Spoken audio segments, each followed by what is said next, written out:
Sabarmati online classes में आप सभी का स्वागत है। इस वीडियो में हम क्लास 12th की इंग्लिश प्रोज में first chapter a girl with A basket का लॉन्ग आंसर देखेंगे। तो क्वेश्चन जो हमारा लॉन्ग आंसर पूछा जाता है तो पूछा जाता है कि इसे 150 वर्ड में या फिर 160 वर्ड में लिखिए। तो चलिए क्वेश्चन देखते हैं। Why had William C Douglas fallen in love with India. जो विलियम सी डगलस थे, फॉलन मीन्स होता है गिर जाना, पर यहाँ पर इसका अर्थ लगाव होगा लव विद इंडिया यानी भारत के साथ जो विलियम सी डगलस का स्नेह था वो इतना अत्यधिक क्यों था। तो इसका आंसर हम लोग लिखेंगे इंट्रोडक्शन। सबसे पहले परिचय इसके बारे में लिखते हैं। William C Douglas was a जज of Supreme Court of United State of America. William C Douglas जो थे वो थे क्या थे? जज of Supreme Court. Supreme Court के जज थे, न्यायाधीश थे। कहाँ के? यूनाइटेड स्टेट ऑफ अमेरिका, संयुक्त राज्य अमेरिका के। तो विलियम सी डगलस जी संयुक्त राज्य अमेरिका के सुप्रीम कोर्ट के उच्च न्यायालय के जज थे यानी कि न्यायाधीश थे। He visited India. विजिटेड यात्रा की थी इन्होंने कहा कि इंडिया की इन 1950 1950 ईस्वी में 1950 ईस्वी में ये भारत आए थे। He was a great scholar. He was a great scholar means होता है विद्वान। ये एक महान विद्वान थे। एज वेल एज साथ ही साथ ए सोशल रिफॉर्मर सामाजिक कार्यकर्ता भी थे। When he was going to Ranikhet. जब वे रानीखेत जा रहे थे। ए हिल स्टेशन। रानीखेत के बारे में बताया गया जो कि एक हिल स्टेशन है। फ्रॉम न्यू दिल्ली। कहाँ से? नई दिल्ली से। जब वो नई दिल्ली से रानीखेत एक ऊंची पहाड़ी पर जा रहे थे। He try to no. Try कोशिश कर रहे थे, नो जानने की। वो या जानने की कोशिश कर रहे थे the real condition. Real condition वास्तविक दशा ऑफ इंडिया यानी भारत की। तब वो भारत की वास्तविक दशा को जानने का प्रयास कर रहे थे। एंड अबाउट इंडियन और भारतीयों के बारे में। So at every station. इसलिए प्रत्येक स्टेशन पर क्या करते थे? He came out from the compartment. Compartment means होता है डिब्बा। He came out from the compartment. वो डिब्बे से बाहर आते थे। And talk the people. और लोगों से बात करते थे। तो जो फर्स्ट पॉइंट है हमारा इंट्रोडक्शन, इसमें हम बताते हैं विलियम सी डगलस जी के बारे में और वो कहाँ से कहाँ तक की यात्रा कर रहे थे और उस यात्रा में क्या कर रहे थे, एक शॉर्ट फॉर्म में लिखते हैं। सेकेंड पॉइंट जो हमारा है वो है a warm glimpse of India यानी भारत की एक अद्भुत झलक। ग्लिम्स मीन्स होता है झलक। तो इस पॉइंट के अंदर हम लोग लिखते हैं as William C Douglas came in India. जब William C Douglas ji Bharat आए थे। He try to know more about India and Indian. तो वे कोशिश कर रहे थे ज़्यादा से ज़्यादा जानने की भारत के और भारत के वासियों के विषय में जानने के बारे में कोशिश कर रहे थे।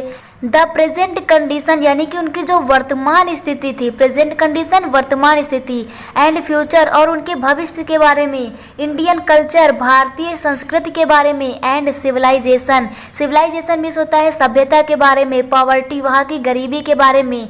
एंड थिंकिंग ऑफ मैन और जो व्यक्ति होते हैं उनके सोचने की जो दशा होती है इसके बारे में विलियम सी डगलस जी जानने का प्रयास कर रहे थे। The children throw where progress. जो बच्चे थे वो किस प्रकार से विकास कर रहे थे। प्रोग्रेस मीन्स होता है विकास करना।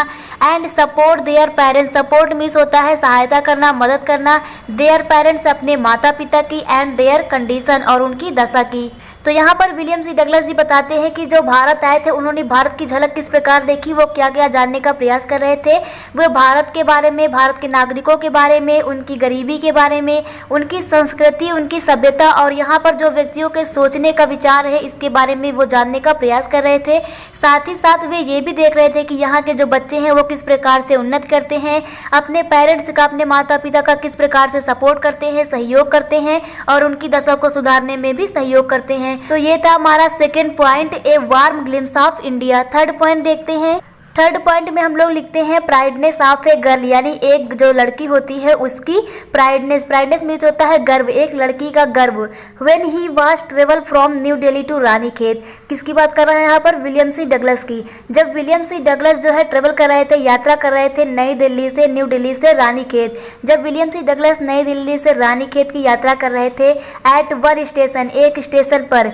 He saw many refugee children. उन्होंने देखा, सा देखा, मेनी बहुत सारे रिफ्यूजी चिल्ड्रन, शरणार्थी बच्चों को। जब विलियम सी डगलस जी नई दिल्ली से रानीखेत की यात्रा कर रहे थे तो उन्होंने एक स्टेशन पर क्या देखा, क्योंकि वो हर स्टेशन पर उतरते थे, वहाँ लोगों से बातचीत करते थे, तो एक स्टेशन पर उन्होंने देखा कि कई सारे जो शरणार्थियों के बच्चे हैं, रिफ्यूजी चिल्ड्रन हैं, सराउंडेड टू हिम, उन्हें घेर लेते हैं। सराउंडेड मीन्स होता है चारों तरफ से घेर लेना। These children were selling the baskets, वे बच्चे सेलिंग बेच रहे थे, द बास्केट, वे बच्चे बास्केट बेच रहे थे, एंड हैंडीक्राफ्ट, और हाथों से बने हुए सामानों को बेच रहे थे। एमंग देम, उनमें से, there was a 9-year-old girl, उनमें से एक जो थी 9 वर्ष की, ओल्ड गर्ल यानी कि एक छोटी सी बच्ची थी, उनमें से एक 9 वर्ष की छोटी बच्ची थी। सी आल्सो सोल्ड द थिंग्स, वो भी आल्सो, वो भी सोल्ड बेच रही थी, थिंग्स वस्तुओं को, वो भी अपने सामान को बेच रही थी। She pleaded to writer to buy her things, वे राइटर को क्या करती है, प्लीडेड, प्रार्थना करती है, टू बाई हर थिंग्स, कि उसके सामान को खरीद ले। राइटर वाज अनविलिंग, जो राइटर होते हैं वो अनविलिंग होते हैं, अनविलिंग यानी असमर्थ होते हैं लेने में, पैसे से नहीं, क्योंकि उनके पास क्या था, उनके दोनों हाथ भरे हुए थे, तो अनविलिंग होते हैं। सो ही डिनाइड मना कर देना, इसलिए वो मना कर देते हैं। सी बिकम वेरी सैड, जो लड़की होती है वो क्या हो जाती है, सैड हो जाती है, दुखी हो जाती है, एंड मोर्न, उदास हो जाती है। तो जो 9 वर्ष की छोटी बच्ची होती है वो उदास हो जाती है और दुखी हो जाती है। And when writer give him money, और जब जो लेखक होते हैं उस बच्ची को पैसे देते हैं, सी गेव बैक, तब वह उसे वापस कर देती है, क्योंकि लेखक ने उसका सामान नहीं खरीदा था। Then writer buy her basket, तब जो राइटर होते हैं उसका बास्केट को वो खरीद लेते हैं। He taught him a lesson of honest woman, लेखक सोचते हैं कि हिम ए लेसन, कि इसने एक पाठ पढ़ाया है, किसका, ऑनेस्ट ओमेन का, यानी कि ईमानदार महिला का। इन्होंने एक लेसन पढ़ाया, एक पाठ पढ़ाया उस लड़की ने, चाइल्डहुड, अपने बाल्यावस्था में। And special lesson about Indian majesty, means यहाँ का जो न्याय होता है कि जब लेखक ने उसका सामान नहीं लिया तो उसके बदले वो पैसा नहीं लेती है, तो यहाँ पर एक ग्लिम्स दिखाती है, एक झलक दिखती है इंडियन मजिस्ट्री की।